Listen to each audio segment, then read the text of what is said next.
Hello my gorgeous plant people, welcome back to Reading Mindfully. My name is Yana and today we are going to talk about humidity, so let's get into it.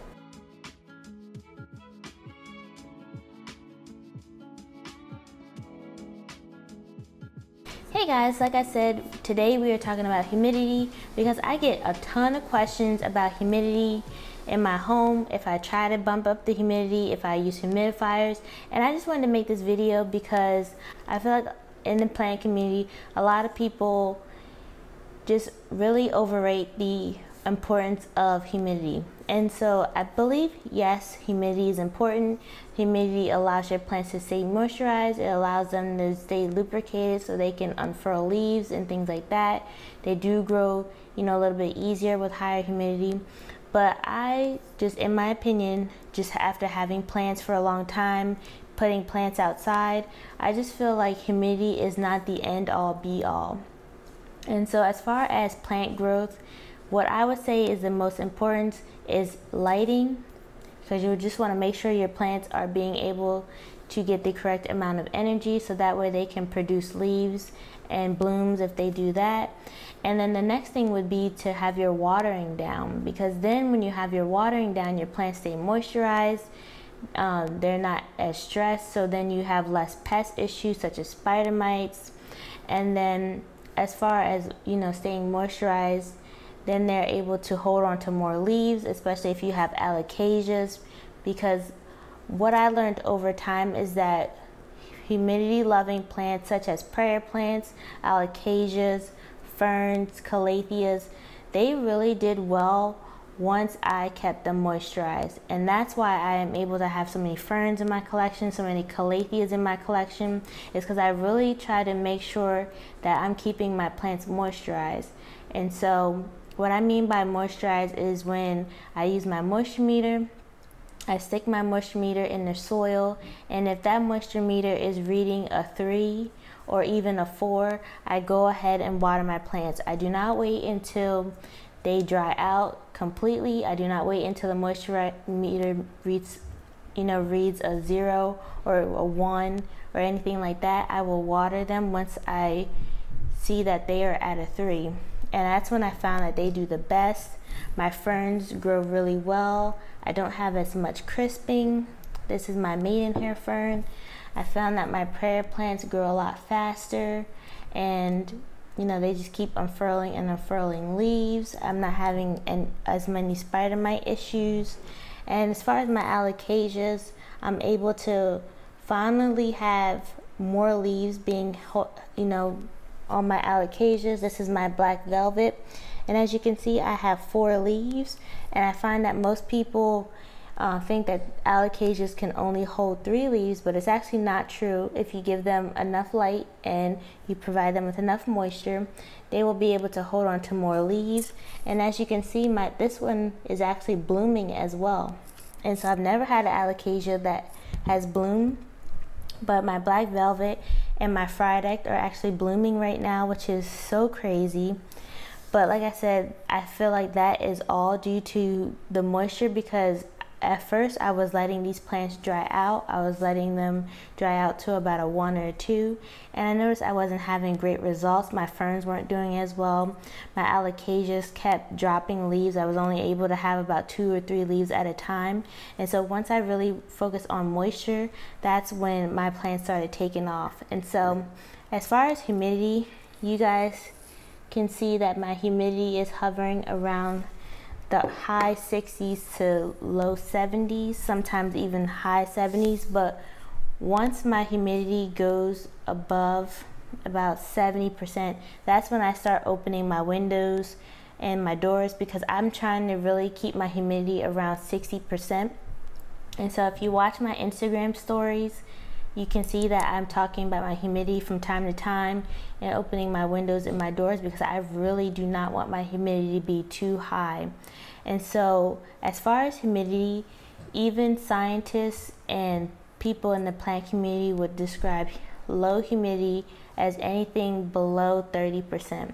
And so if you have humidity below 30%, that's when I would suggest you get a moisture meter, or you try your pebble trays or things like that, just to bump up your humidity just a little bit. because the humidity is not only good for your plants, it's good for your skin, it's good for your allergies. And so below 30%, that's when I would start focusing on humidity. What I would say, the minimum you want to have humidity for in your home, your house, you know, in your household, for your plants and you, is at least 40%. 40% is a really good range, or a really good number to try to aim for. And that's what the minimum is, what I would recommend. A good range for humidity would be 40 to 50%. That's the range where a lot of plants will, you know, thrive. That's where you'll thrive, your skin will look good, and your skin will be more moisturized. What would be even better would be 50 to 60%. A lot of ferns do really well in 50 to 60%. A lot of your prayer plants will do well in 50 to 60%. So if you can aim for 50 to 60%, that's a really good range, and that's what I would recommend. And that's why I try to keep my humidity is around 60%. Now, once you start hitting 70% and higher, that's really high humidity, and in my opinion, it's really unnecessary. Once you start hitting 70%, that's when you start getting mold issues in your home.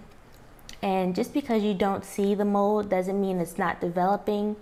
When I was having a mold issue last summer or the summer before, it was really bad, and that wasn't due to me trying to bump up my humidity. I was having a water line issue in my apartment, and so my maintenance had to come in and actually tear out the wall and redo everything. I was having mold develop on the walls. It was black mold, and so black mold is really bad for your health, especially if you start to inhale the spores, and I had to get that taken care of.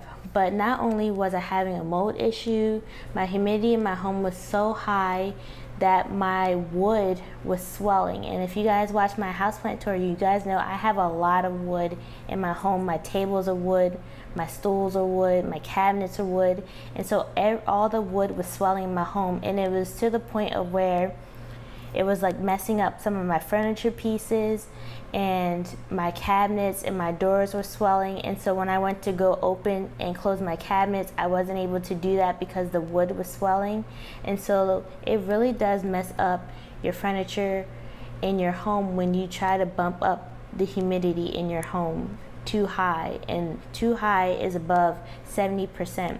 And so please don't get caught up in people who are talking about having 90% humidity and things like that, because it's really not important to have that much of a humidity. 90% is not good for your house, and you will mess up your home. And just because you, like I said, you don't see the mold doesn't mean it's not developing. If you have carpet and things like that, the mold can actually develop under the floor and even in the wall. So I really caution you guys to be careful. Please do not smoke out your house trying to have 90% humidity and things like that. It's really not worth it. And as far as your health, it's not good for your health to have really high humidity, because we as you know, human beings, we need to be able to sweat and regulate our body temperature. And when you have really high humidity, it prevents your body from being able to cool itself down. You don't sweat like you normally would, and so when you're not sweating and having the ability to cool down your body, you can potentially have a heat stroke. So I really want to caution you guys to be careful about bumping up the humidity too high.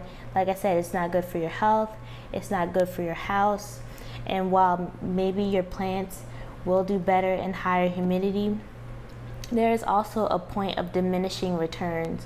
Just because you keep bumping up your humidity doesn't mean your plants are going to necessarily grow better. And so, like I said, what I would do is just make sure you have your humidity at least 40%, and maybe up to like 60%, and then most of your plants will be so happy in those ranges.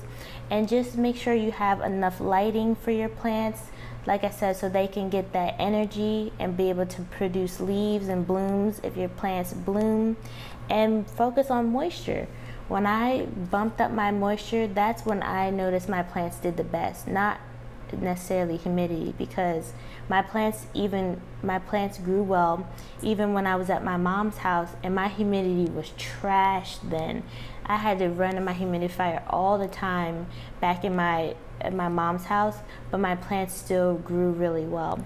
And so I just wanted to go ahead and make this video because I get a lot of questions about humidity and if I actively try to bump up the humidity in my home, and the answer is no. I actually try to bring down my humidity by running the AC, by opening doors and windows and things like that.